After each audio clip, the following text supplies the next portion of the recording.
ছিনতাইকারীরা? Definitely আমরা ছিনতাইকারীদের বিষয়ে সবসময় আমরা বলে আসছি যে আমরা জিরো টলারেন্স আমরা দেখাচ্ছি।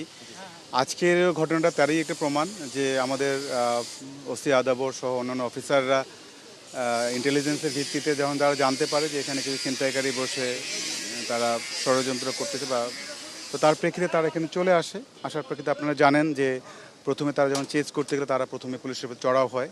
তারা তাদের যে চাপাতি দিয়ে পুলিশের উপর আঘাত করে এবং এর প্রেক্ষিতে পুলিশ এটা নিবারণ কল্পে পুলিশ ব্যবস্থা গ্রহণ করে এবং এখানে কিছু আগ্নেয়াস্ত্রের ব্যবহার হয়। তো এইটা এবং তার প্রেক্ষিতে আপনারা জানেন যে 4 জন ছিনতাইকারী আমরা গ্রেপ্তার করতে সমর্থ হয়েছি। এর মধ্যে 2 জন সম্ভবত 2 জন গুলিবিদ্ধ হয়েছে, বাকি 2 জন তাদের সহযোগী ছিল। তো 4 জন অ্যারেস্ট হয়েছে।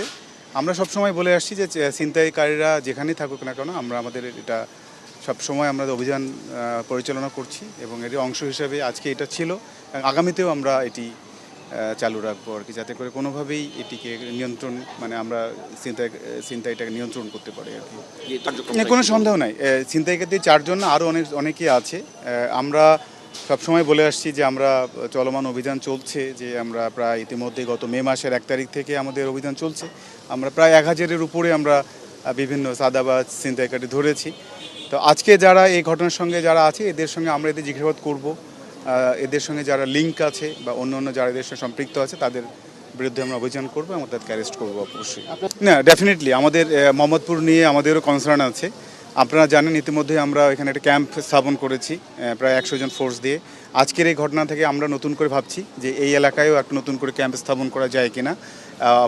অচিরেই আমরা হয়তো বা এখানে ফোর্স ডেপ্লয় করবো এক। আর দ্বিতীয় হচ্ছে যে আমরা এই এলাকাগুলোকে সিসিটিভির আওতায় আনার জন্য আমাদের প্রজেক্ট আমরা নিয়েছি, এটা পাস হয়েছে। আমরা অচিরেই বোধহয় এই এলাকায় আমরা এই সিসিটিভির আওতায় নিয়ে আসবো, যাতে করে কোনো ঘটনা ঘটলে তাদের এভিডেন্স আমরা পেতে পারি এবং যারা এটার সঙ্গে সম্পৃক্ত থাকবে তাদেরকে দ্রুত আমরা আইনে আওতায় নিয়ে আসতে পারি।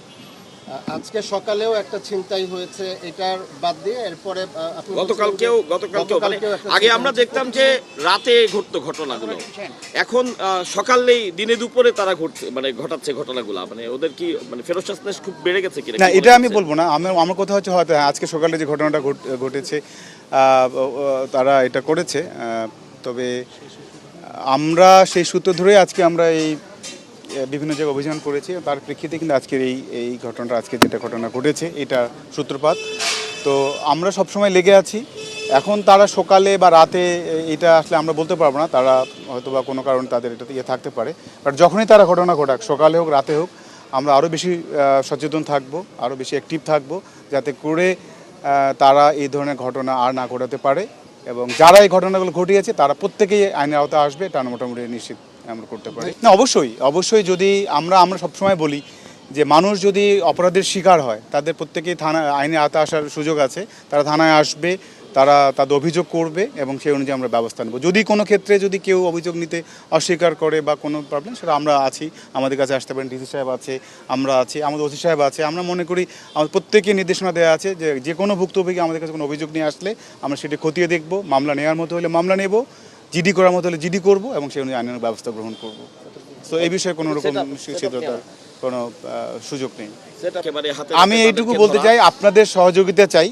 আপনাদের এই যে পজিটিভ নিউজ আজকে আপনারা যে কথাগুলো বলছেন, আমরা চাই যে আমাদের লোকজন কাজ করছে, আপনারা প্রত্যেকটা জিনিসকে বিচার করবেন, যেটা প্রশংসার যোগ্য সেটি প্রশংসাই করবেন। যদি কোনো বিষয় থাকে আমাদের ভুল থাকে সেটা দেখিয়ে দেখবেন। আমরা সবসময় চাই আমাদের মধ্যে কোনো ধরনের ইয়ে নেই যে আমরা পিছিয়ে থাকবো, আমরা সবসময় আছি। আপনাদের একটা পজিটিভ রোল আমরা চাই। আপনারা যেমন কাজ করছেন এক প্রান্তে, আমরা এক প্রান্তে কাজ করছি। আপনাদের যৌথভাবে আমরা যদি কাজ করতে পারি, আমাদের যে সমস্যাগুলো আছে, যে ক্রাইমগুলো আছে, আমরা এটাকে মিটিগেট করতে পারবো। হয়তো 100% আমরা ইয়ে করতে পারবো না, বাট এই ক্ষেত্রে আপনাদের একটা বড় ভূমিকা রয়েছে।